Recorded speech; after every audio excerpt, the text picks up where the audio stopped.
ഇരുമ്പുപാലം സ്വദേശി ചെള്ളയത്ത് റജിയുടെ വീടിന് നേരെയാണ് ആനയുടെ ആക്രമണം ഉണ്ടായത്. വിവരങ്ങളുമായി ലെവിൻ കെ വിജയൻ ചെയ്യുന്നുണ്ട്. ലെവിൻ, എപ്പോഴാണ് ഈ ആക്രമണം ഉണ്ടായത്? ഈ കാട്ടാനയുടെ ശല്യം അതിരൂക്ഷമാണല്ലോ, എന്താണ് വിവരങ്ങൾ? അഞ്ജലി, കുതിരാൻ മേഖലയിൽ ജനവാസ മേഖലയിൽ നിരന്തരമായി കഴിഞ്ഞ രണ്ടാഴ്ചക്കിടയിൽ പലവട്ടമാണ് കാട്ടാന ഇറങ്ങിയത്. ഇന്ന് തന്നെ 2 തവണ ആന ഈ ജനവാസ മേഖലയിലേക്ക് എത്തി. ആളുകൾ താമസിക്കുന്ന സ്ഥലത്തെത്തി റോഡിലൂടെ പോകുന്ന ആനയ്ക്ക് നേരെ പട്ടി കുരച്ചതാണ് പ്രകോപനത്തിനിടയാക്കിയത്.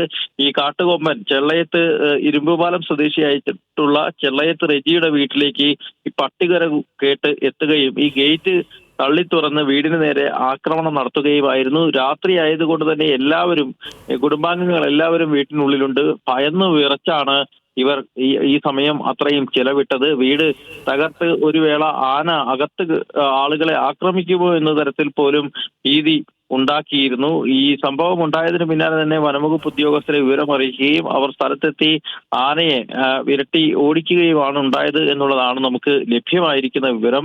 നിരന്തരമായി കാട്ടാന ആക്രമണം കഴിഞ്ഞ 2 ആഴ്ചയിലേറെ ഈ പ്രദേശത്ത് ഉണ്ടാകുന്നു. കൃഷി നശിപ്പിക്കുന്നു, ആളുകളുടെ ജീവന് അപകടമുണ്ടാക്കുന്നു. കഴിഞ്ഞ ദിവസമാണ് ഒരു ഫോറസ്റ്റ് വാച്ചർക്ക് നേരെ ആനയുടെ ആക്രമണം ഉണ്ടായത്. അതിന് തൊട്ടു പിന്നാലെ തന്നെ വനം മന്ത്രി AK ശശീന്ദ്രൻ തന്നെ നേരിട്ടെത്തി സ്ഥലത്ത് സന്ദർശനം നടത്തുകയും ഈ പ്രദേശവാസികളെ അവരുടെ ആശങ്കകൾ പരിഹരിക്കുമെന്ന് ഉറപ്പ് നൽകുകയും ചെയ്തു. വയനാട്ടിൽ നിന്നും കുങ്കി ആനകളെ എത്തിച്ച് ഈ പ്രശ്നം പരിഹരിക്കാനുള്ള നടപടികൾ സ്വീകരിക്കും. ആവശ്യമെങ്കിൽ ആനയെ മയക്കുവെടി വെച്ച് പിടികൂടാനുള്ള നടപടി സ്വീകരിക്കുമെന്നൊക്കെ മന്ത്രി ഉറപ്പ് നൽകി പോയി. ദിവസങ്ങൾ കഴിഞ്ഞിട്ടും ഈ പ്രശ്നത്തിനൊരു ശാശ്വതമായ ഒരു പരിഹാരം കാണാൻ ശ്രമിക്കുന്നില്ല എന്നുള്ള ഒരു ആരോപണങ്ങളും പരാതികളും ഒക്കെ ഇതിനോടകം തന്നെ ഉയർന്നിട്ടുണ്ട്. നേരത്തെ വനംവകുപ്പ് AI ഡ്രോൺ ക്യാമറകൾ ഉപയോഗിച്ചുകൊണ്ട് ആനകളെ നിരീക്ഷിക്കാനുള്ള നടപടികൾ സ്വീകരിച്ചിരുന്നു. ഇതിന്റെ ഭാഗമായി ഡ്രോൺ ക്യാമറ നിരീക്ഷണം അടക്കം ആരംഭിക്കുകയും ചെയ്തു. പക്ഷേ വനംവകുപ്പ് ഈ നടപടികളൊക്കെ സ്വീകരിക്കുമ്പോഴും ജനങ്ങളുടെ സ്വൈര്യ ജീവിതത്തിന് യാതൊരു തരത്തിലും ഒരു സുരക്ഷിതത്വവും ഇല്ല എന്നുള്ള നിലയിലേക്കാണ് കാര്യങ്ങൾ പോകുന്നത്. അതുകൊണ്ട് തന്നെ ഈ കുതിരാൻ മേഖലയിൽ